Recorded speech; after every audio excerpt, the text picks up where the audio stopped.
Bakit Ka Umasa by Marcelo Santos III. Kasalanan ba ang mahulog sa taong hindi ka naman kayang saluin?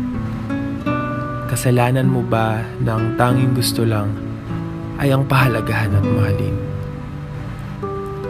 Kung tatanungin ba natin ng isa't isa, sino nga ba ang tunay na may sala? Ang umasa sa pag-ibig na walang kasiguraduhan o ang tulad mong nagbigay pag-asa sa pag-iibigan? Mali nga ba ang umasa? Mali bang mahalin ka? Kasalanan ba ang umasa sa tayo sa pagkakataong pwedeng maging ikaw at ako? Tanga bang matuturing ang tulad ko, tangang nahulog sa mga ngiti mo, tangang nahumaling sa mga titig mo, tangang umaasang mapapasayo? Bakit ako umasa? Kasi alam ko mahal kita.